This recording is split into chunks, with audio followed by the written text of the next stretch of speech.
Hey guys, Mr. James here. Today what we're going to be talking about is President Andrew Jackson and the Trail of Tears. Now, if you don't know what the Trail of Tears is, this is about Native Americans being forced off their lands. And it's going to start with something called the Indian Removal Act. Indian Removal Act of 1830. So in 1830, Congress passed the Indian Removal Act. This law said that all Indians living east of the Mississippi River must leave their lands and move to Indian Territory. Today, that is going to be Oklahoma. Now, President Jackson signed the law and ordered the Choctaws, Creeks, Seminoles, Chickasaws, and the Cherokees and other tribes to leave their lands. What he was really trying to do was, in his opinion, trying to stop fighting between the natives and the American settlers. But in most parts, it was just he was wanting that land so he could actually sell it off. So the fight against removal.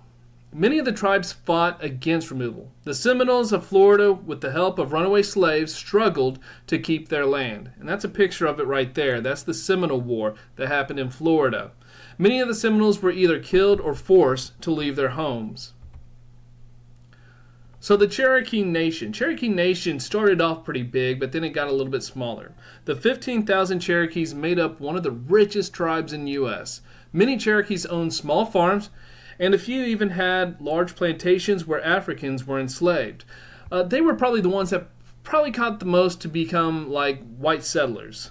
They had their own government with a constitution and elected leaders. Gold was discovered on Cherokee lands in 1829, so white settlers poured in to stake their claims and take that land. So the Cherokees fight back. They fight removal, but they don't fight the way that the Seminoles or some of the other tribes did. They tried what they said the white man way, which was in the court system. The Cherokee Nation was led by a guy named Chief John Ross. This is a picture of him. And they fought back in the U.S. courts. Their case went all the way to the Supreme Court.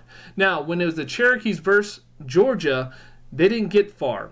They ended up having to get a guy named Worcester versus Georgia, who was a missionary.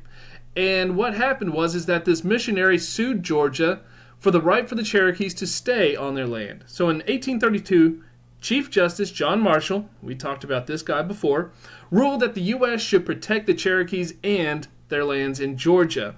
And John Marshall was trying to say that that is their land. That land does not need to be taken by the U.S. government. Well, Jackson has other plans for it. So this is Jackson's response. Instead of supporting the court ruling, President Jackson ignored it. President Jackson sent soldiers to remove the Cherokees to the Indian Territory. By late 1838, soldiers had forced the last group of Cherokees to leave their lands. Their journey to the Indian Territory became known as the Trail of Tears. Okay? And this was a harsh time for the Native Americans. 4,000 will die, and they travel over 100 miles over to Oklahoma. So the Trail of Tears, a 116-day journey. The Cherokees traveled more than 800 miles through North Carolina and Georgia, through Tennessee, Kentucky, Illinois, Missouri, and Arkansas. The journey ended in March 26, 1839. And like I said before, more than 4,000 Cherokees had died of cold, disease, and a lack of food for a 116-day journey. Many of the bodies were just left on the side of the roads without proper burial or anything, just there to be picked over by wild animals. So this is a map. This map is showing what the Cherokee claims is their lands. And this is probably roughly about maybe 1760s, not 1760s, this is probably early 1700s. Now you're seeing that their lands go a little bit smaller now in 1791. And then by 1838, that's all the land that they had claimed. All the rest of that land had been taken by American settlers and by the American and state governments. So, with that, you got a discussion question. You need to answer this over on Canvas.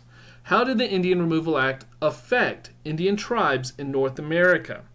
Okay, answer on the discussion board below. All right, guys. See you on the next one.